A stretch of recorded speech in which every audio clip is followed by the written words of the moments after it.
The Republican Party is a party of hypocrisy, claiming to be pro-life while cutting Medicaid by $1 trillion, having the real President Elon Musk abandon one of his 13 to 15 kids every day while claiming to be pro-family, and of course crying lawfare at the Biden administration while actively engaging in the weaponization of the Justice Department under Donald Trump. And nowhere is that more clear than this assault we have seen on AOC simply for combating Donald Trump's illegal immigration plan. And we just got the latest example of that with a top Republican who says he wants AOC jailed for warning her constituents about the ways that Donald Trump will attack the Constitution, break the law, and go after them with this immigration plan. We are going to get into it all. But before we do, if I could quickly ask you to leave a like on this video, and if you haven't already and you enjoy our channel, to hit that subscribe button. It goes a long way, and it really does mean a lot to me now. Before we get into this clip of a Republican attacking AOC, I want to hear Jamie Raskin call out that very MAGA hypocrisy right here. The anti-Musk speakers to be on that platform too. But right now, the issue is this. We face a profound First Amendment crisis in the actions taken by this administration. One of my constituents who's serving in the armed forces, Mr. Chairman, alerted me this past Friday to book bans by the government at their kids' Department of Defense school, where they're closing the library for a week to complete a purge of books that appear to offend the new government orthodoxy against DEI and gender ideology. That's fine if you hate those ideologies, whatever you think they are, but this is naked content and viewpoint censorship of books. I hope you would join me in denouncing the purge of books, the stripping of books from the Department of Defense libraries or any other public libraries in America or for American citizens. When this father saw a school official removing not just books, but posters of Susan B. Anthony and Dr. King, my constituent asked why they left up the poster of Leonardo da Vinci, and he was told that's a real historical figure.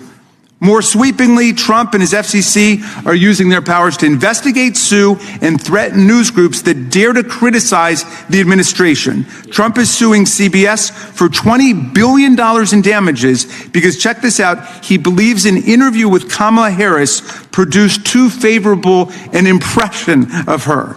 So that means that I could sue Fox News because I think their interviews with Trump produce too favorable an impression of him. I mean, this is lunacy.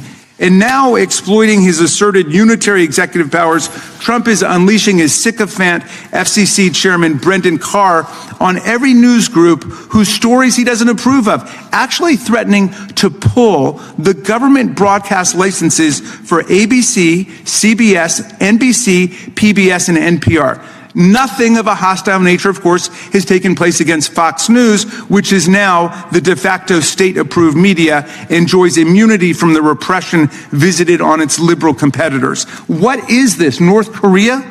It reminds me of the treatment of Michael Cohen, Donald Trump's former private lawyer, who worked for Trump for more than a decade and became deputy finance chairman of the RNC. He went to jail for Donald Trump for, among other things, lying to Congress and making unlawful corporate contributions in the Stormy Daniels cover-up affair.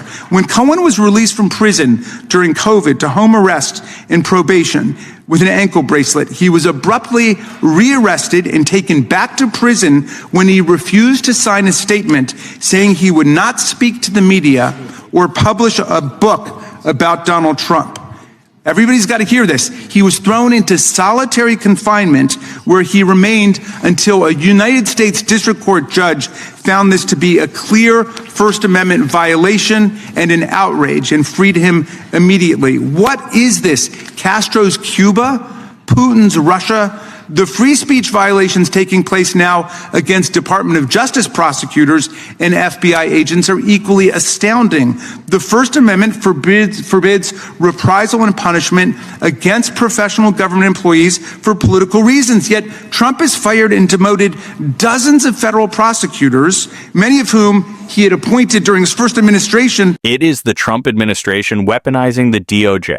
We saw a threatening letter sent to Congressman Robert Garcia, who we talked to on the show after he called out Elon Musk, and now we see Republicans actively calling for an investigation for the deportation of AOC, all for warning her constituents about Donald Trump's illegal immigration plan.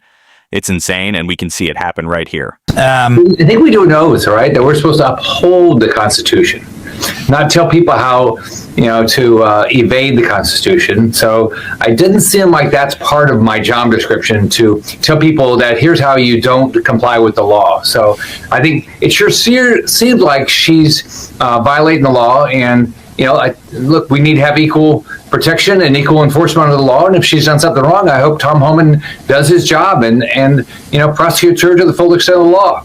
If we want to talk about holding someone accountable for their crimes, it's not AOC who didn't break the law. It's Rick Scott who did, while stealing millions of dollars from Medicare recipients. I think that's the guy breaking the law. I think that's the guy who should maybe see a little jail time. And this is crazy that Republicans who claim to love the Constitution are trying to go on a full-fledged attack on AOC for simply sharing the constitutional rights of her constituents with them so that they aren't coerced and scared and threatened into doing what Donald Trump wants. It is insane.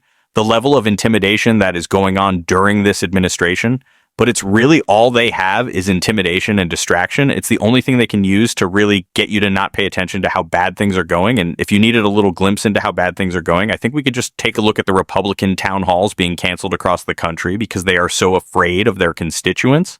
And someone who talked about that and Donald Trump's failing immigration plan was Congressman Robert Garcia right here. Inside that building reportedly growing frustrated by the pace of deportations. The New York Times reports the Trump administration is facing issues detaining undocumented immigrants and transporting them from the United States. In an interview with the Times, border czar Tom Homan said he told the president they need to increase the number of arrests, which has slowed since Trump first took office. But deportations have not kept pace with the arrests, resulting in a surge of people waiting in ICE detention. The Times reports this stems from financial shortfalls as well as diplomatic challenges with securing agreements with other countries to efficiently deport immigrants. Meanwhile, President Trump's plan to detain 30,000 immigrants at Guantanamo Bay is facing mounting legal, logistical, and financial challenges. High costs, including military flights costing between $23,000 and $27,000 per detainee, have raised concerns within the administration. Tents built for detainees lack basic amenities and fail to meet ICE standards, and military flights to the base have slowed. NBC News reports there is a growing recognition within the administration that it was a political decision that just is not working. Two U.S. defense officials and a congressional official told NBC News cheaper alternatives on U.S. soil are being considered, although President Trump remains committed to the plan. Let's bring in Democratic Congressman Robert Garcia of California, also at the table in Washington, White House. Both Congressmen, I'll start with you. So much to talk with you about, but let's start with some of that news about the frustration apparently from the Trump administration that deportations aren't happening fast enough. Of course, this was a cornerstone of his campaign pitch. He was going to get illegal immigrants out of this country. I would note that the daily pace of deportations right now from the Trump administration is slower than it was last year under the Biden administration. What's your reaction to all of this? Look, I think obviously Donald Trump likes to make up things and create his own facts. And the truth is that when you look at not just deportations, but also what's happening at the border, the slowdown at the border actually started during Joe Biden's presidency. I mean, it's been a year and a half, almost 2 years now, that we've actually started to see decreases at the border. They've actually seen the change that Donald Trump so wanted to see happen during the Biden administration. So Donald Trump likes to cook his own numbers. The truth is that deportations happen, especially of violent criminals, of people that shouldn't be in this country. That was something that Joe Biden did. Other presidents did as well. And so I think Donald Trump likes to create his own stories, to create his own numbers. And of course, we can't trust anything that he actually has to say.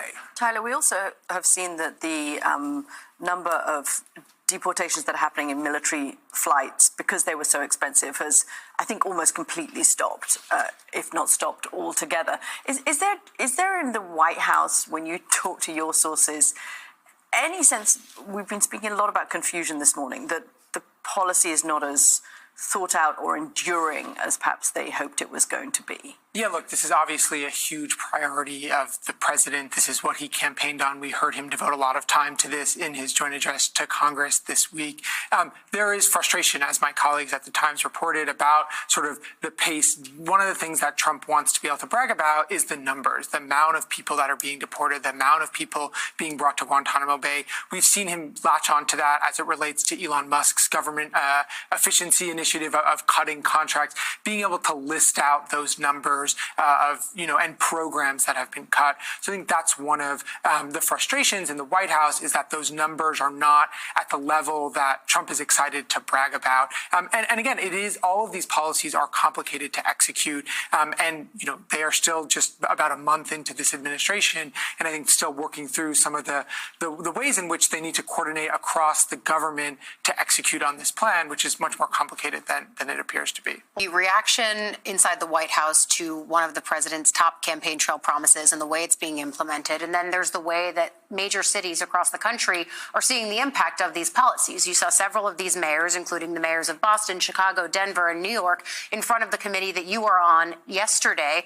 In your line of questioning, though, and many other Democrats did this, the focus was on New York City Mayor Eric Adams. You questioned him about allegations of a quid pro quo, some kind of political agreement between the dropping of his charges from the Department of Justice and the help that he is going to give the Trump administration on carrying out their immigration agenda. Tom Homan, one of the top officials within this administration, called your line of questioning disgusting. Your reaction to that, and then the larger conversation that we are still having about Mayor Adams and where his loyalties are on this, to his constituents or to the admin. I mean, what's disgusting is a mayor who is essentially accepting over $100,000 of gifts and travel and not actually properly reporting it. Republicans are too afraid to face their constituents.